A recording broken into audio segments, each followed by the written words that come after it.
मैं आपके माध्यम से माननीय सदस्य को ये बताना चाहता हूं कि राज्य सरकार अपनी डिमांड उर्वरकों की वो कृषि मंत्रालय को भेजती है और हम फिर फर्टिलाइजर मिनिस्ट्री को उसके हिसाब से आग्रह करते हैं कि इतना फर्टिलाइजर आवंटित किए जाए।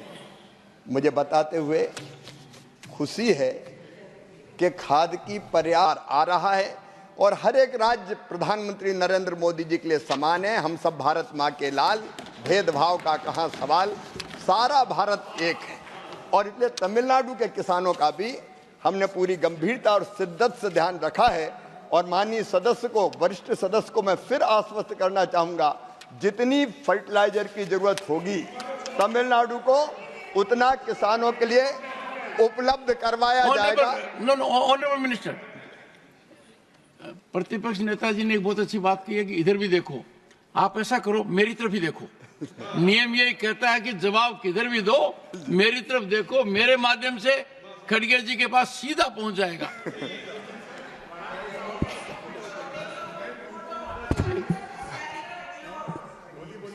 बार बार उधर समझा रहे, उधर नहीं संविधान जी। अरे क्या नहीं, ये तंबीदुराई जी उनका झगड़ा लाके यहाँ ला रहे। मैं ये पूछ रहा हूँ उनको, वो अरे डाइवर्ट नहीं कर रहे भाई, चुप बैठो। डाइवर्ट क्या कर रहे तुम? आप डाइवर्ट नहीं कर रहे, आप जरा सुनो। माननीय मंत्री जी,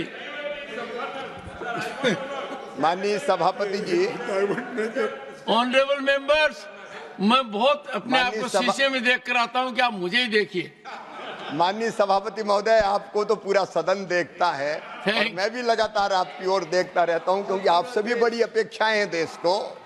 लेकिन मैं ये निवेदन करना चाहता हूं कि न केवल फर्टिलाइजर उपलब्ध कराएंगे बल्कि सब्सिडी देके आपको बताना चाहता हूं कि पिछले साल भी 1,94,000 करोड़ की सब्सिडी दी है किसानों को, तब जाके यूरिया की बोरी हो, डीएपी की बोरी हो किसान को सस्ती मिलती है। 2100 रुपया की एक बोरी पर सब्सिडी देने का चमत्कार नरेंद्र मोदी जी की सरकार ने किया है। तो तमिलनाडु सहित सारे भारत के किसानों को सब्सिडी देके हम फर्टिलाइजर समय पर उपलब्ध कराने का काम कर भी रहे हैं, आगे भी करते रहेंगे।